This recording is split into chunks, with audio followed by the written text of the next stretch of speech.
This bee flew into my head and I had to save it because it kept trying to not attack me, just was very disorientated. So I put it in a little jug and helped it escape. I'm hoping that it survives. Anyway, back to the review. Bridgerton Season 3 is just about upon us, except it's going to be split into 2 halves, which is crazy. I don't know why Netflix keep doing this. I guess they want that retention, and somehow this is part of their plan, their established plan that they've been doing for ages now, splitting new seasons in half or even 3 parts.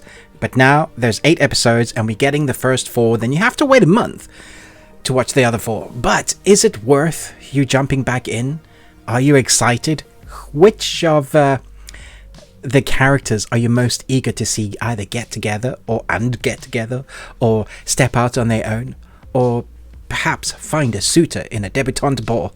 Let's jump in to discuss. Penelope Featherton has finally given up on her long-held crush on Colin Bridgerton after hearing his despairing words about her last season. She has, however, decided it's time to take a husband, preferably one who will provide her with enough independence to continue her double life as Lady Whistledown. First things I should say, end of episode 4 does end on a cliffhanger, so if you wanted to watch it all together and not have any of those questions waiting for you, then I'm afraid you're going to have to wait another month to watch the rest of them.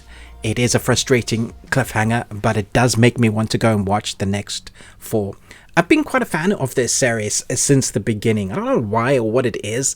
It's the drama, romance story that's absolutely fantasy in its writing. A lot of what's represented in this series, you just don't see a lot of that.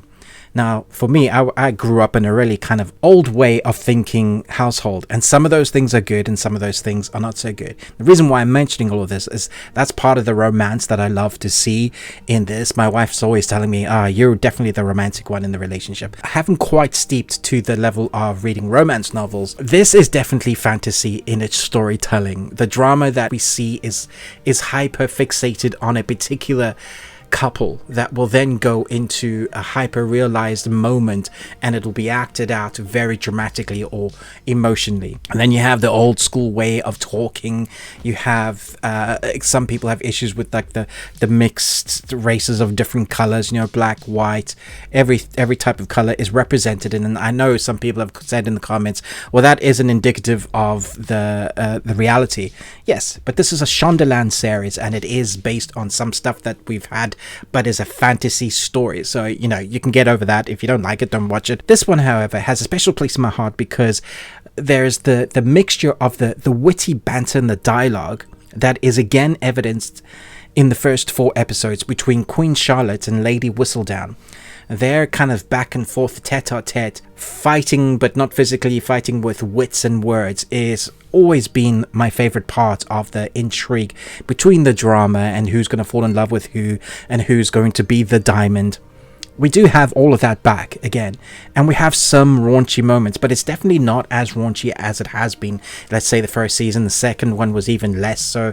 This time you do see some nudity and there is some sex, but it's very less of the raunchy side, but more into the drama of those relationships and that we've been building on for so long. So when it comes to Lady Whistledown and her writing, it is all about the Bridgertons once again, their family, and how their, the brothers and the sisters and who they've been married to influence the rest. And then we have Whistledown, who's trying to win back her best friendship because of how she kind of lost trust from her best friend, and seeing her best friend was someone else and not really wanting to talk to her. There's a strain on the relationship that way.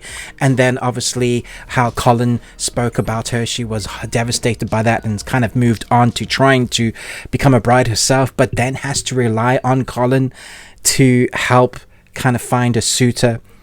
And it's the will they or won't they that continues to be an interesting part, but you can only string the audience on for so long when it comes to that sort of thing. So all the costume design is fantastic. Once again, you'll see the Queen with some spectacular headpieces. I'm always looking forward to, when I see the Queen, to seeing what outfit she's going to be wearing, because they're always flamboyant, because they look fantastical in nature and probably isn't quite what you would have had, but it's so artistic in design and true to this Shondaland version of Bridgerton, this kind of mix of era, that I think it becomes a part of the characters. And especially when it comes to the Queen, her costumes, again, are fantastic. One in particular, I think you'll be like, whoa, what the hell is that? How do they even think of that?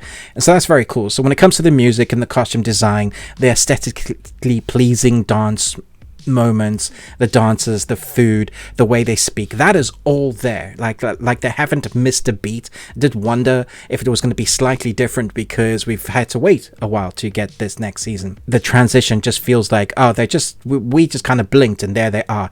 Feels like there hasn't been all that time. Everything feels like exactly like it was. The characters have moved on somewhat, but they are true to who they are, true to the writing. If any character has changed, much like Colin has changed, and you'll see as you watch the show, it is believable because of stuff that's happened.